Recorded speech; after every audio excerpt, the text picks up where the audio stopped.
Christmas Eve, 1945. A family home in Fayetteville, West Virginia, erupts into flames just after 1 a.m. By morning, 5 of the Sodder children are gone, presumed dead, yet no bodies are found, no bones, no remains, nothing. The official story says they burned in the fire, but the evidence? It tells a much stranger tale. Cut phone lines, disabled trucks, a mysterious woman offering work to the Sodder boys, a window shattered, a ladder missing, and a mother who insisted, until her death, that her children were still alive. This isn't just a tragic house fire, it's one of the most haunting, unsolved mysteries in American history. Tonight, we'll walk through the clues, contradictions, and theories surrounding the Sodder children's disappearance, and ask, was this an accident, or a carefully orchestrated abduction? Stay with me, because by the end, you may never look at this case, or official explanations, the same way again. In this video, we're diving deep into the Sodder children mystery, one of those cases where the more you learn, the less sense it seems to make. We'll start with who the Sodders were, then walk minute by minute through the fire itself, examine the baffling lack of remains, and break down the suspicious details that made investigators and the family question everything. We'll explore the leading theories: accidental fire, targeted arson, and even organized abduction tied to political grudges or the mafia. Along the way, I'll show you how the Sodder parents turned their grief into a decades-long investigation, complete with private detectives, forensic experts, and that eerie roadside billboard. If you're into carefully researched true crime and unsolved mysteries, you're in the right place. Consider subscribing and hitting the notification bell so you don't miss future deep dives, and try to watch until the end, because the final clue, a strange photograph mailed years later, might change how you see this entire case. To understand the mystery, we have to start with the Sodder family itself. George and Jenny Sodder were Italian immigrants who had built a comfortable life in Fayetteville. George ran a successful trucking business hauling coal, and the couple had 10 children. By all accounts, they were close-knit, hard-working, and well-liked, at least by most. George, however, was outspoken. He openly criticized Mussolini and the fascist regime in Italy, which put him at odds with some in the local Italian community. He'd argued politics fiercely, even receiving veiled threats. That detail will matter later. On Christmas Eve, 1945, 9 of the 10 Sodder children were at home. One son, Joe, was away serving in the army. The younger kids begged to stay up late, excited about their new toys and the holiday. George and Jenny eventually went to bed, leaving some of the older children awake. Hours later, their lives, and perhaps their family, would be irreversibly shattered. Let's walk through the night of the fire as we know it. Around 10 p.m., Jenny went to bed, leaving some of the older children awake with instructions to close the curtains and turn off the lights before they slept. George and the older boys who worked with him had already gone to bed. Around 12:30 a.m., Jenny was awoken by a phone call. A woman with a strange laugh asked for someone Jenny didn't know, then hung up. Jenny noticed the lights still on and the curtains open, but the older kids were nowhere to be seen. Assuming they had gone up to the attic to sleep, she turned things off and went back to bed. About half an hour later, Jenny was startled awake again, this time by a loud thud on the roof, followed by a rolling noise. Minutes later, she smelled smoke. When she got up, she saw flames coming from George's office and the stairway. Once Jenny realized the house was on fire, the situation escalated with terrifying speed. She woke George and the older children who were downstairs. Flames had already begun to climb the stairway, cutting off access to the attic where the 5 younger children supposedly slept. The family rushed outside in chaos. They shouted for the children but heard no response, no coughing, no cries, nothing. George's first instinct was to reach the attic. He tried to re-enter through the front, but the fire was too intense. He smashed a window, badly cutting his arm. Then he remembered the ladder, usually kept propped against the house, but that night it was gone. He tried to move his trucks under the windows to climb up, but both vehicles, used earlier that day and in good working order, suddenly refused to start. Meanwhile, attempts to call the fire department failed. The phone line was dead. Neighbors drove into town to raise the alarm, but precious time was slipping away. The local fire department's response only deepened the tragedy. Fayetteville's fire chief, F.J. Morris, didn't respond directly to the Sodder home when the alarm was finally raised. Instead, he relied on a phone tree system where firefighters had to be individually contacted. Reports say it took around 7 hours for the fire crew to fully assemble and reach the house. By the time they arrived, around 8 a.m., the Sodder home was a smoking ruin. Yet even in the 1940s, a 7-hour delay for a structure fire was shockingly slow. The explanation was partly that many men were away for the war and the department was volunteer-based and poorly equipped. Still, that delay meant that any surviving children trapped inside would have had no chance. Officially, investigators would soon claim the 5 missing children had perished in the fire. But as we'll see, the condition of the ruins and what they did and didn't find would raise far more questions than answers. Investigators quickly settled on an explanation. Faulty wiring caused the fire, which burned hot enough to completely cremate the 5 missing children. Case closed, or so officials hoped. But nearly every part of that conclusion clashes with what we know. First, the house's wiring had recently been inspected and cleared. Second, when Jenny awoke during the fire, she noticed that the Christmas tree lights were still on. If the fire had been electrical and already advanced enough to engulf a room, those lights likely would have gone out. Then there's the heat question. Could a residential fire truly reach crematorium-level temperatures long enough to completely destroy 5 bodies, including bones and teeth, leaving essentially nothing? Jenny refused to accept that.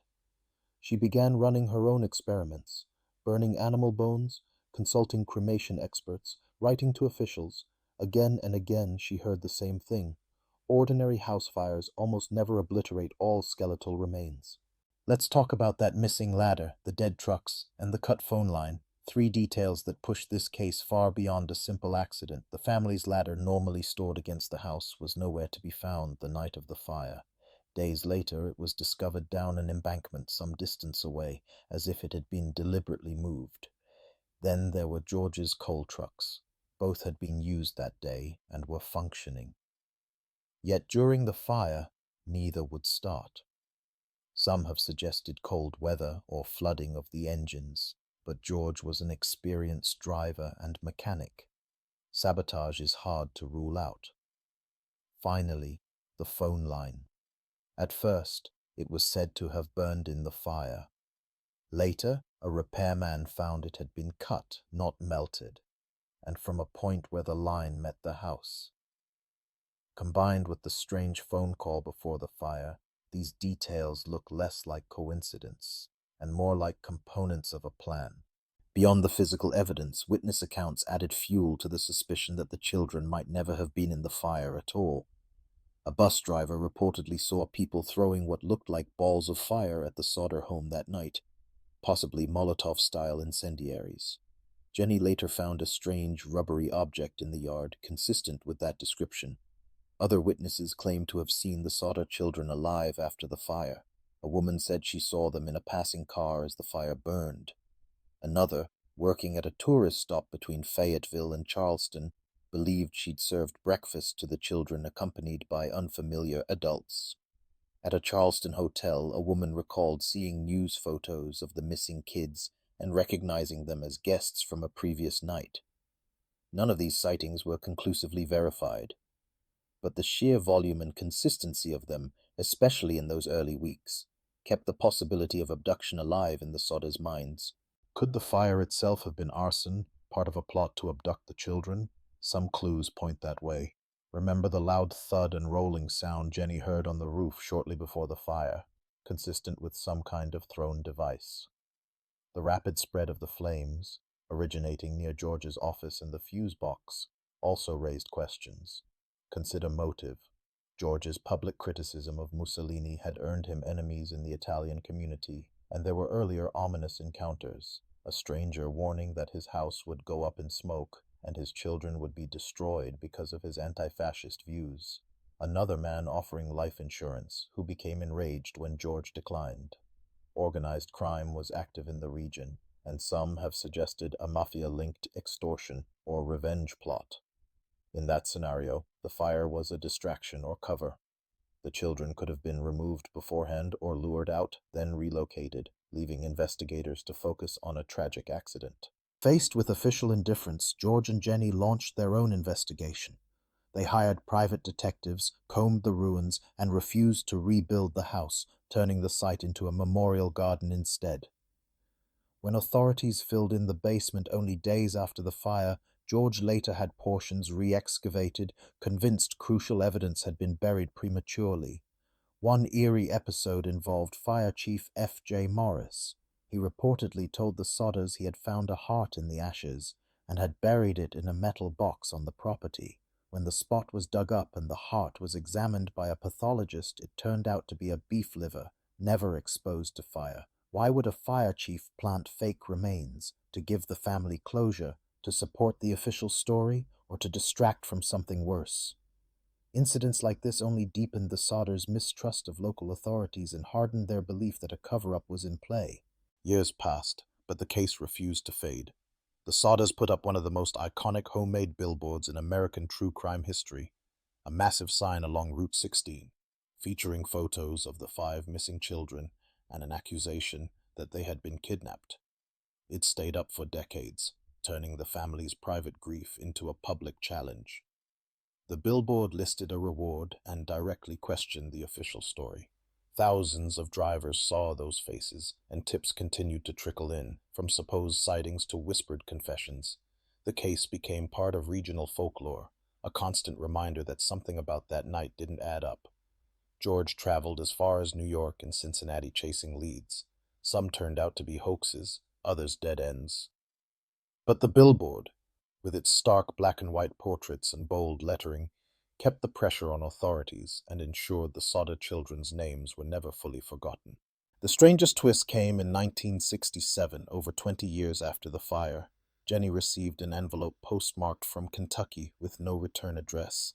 Inside was a photograph of a young man in his 20s. On the back, in odd handwriting, were the words, "Louis Sodder, I love brother Frankie, Elil boys, A902 or 35. Louis had been one of the missing children. The resemblance between him and the man in the photo was striking. Same eyes, similar jawline. The Sodders hired another investigator to track down the sender, but he vanished after traveling to Kentucky. Was it a cruel prank, a genuine clue, or something in between? Handwriting experts and skeptics have questioned the authenticity, but to Jenny, the picture was proof her son had grown up somewhere else. She framed the photo and hung it over her mantel, staring at it daily, wondering if her lost child was still alive and why he never came home.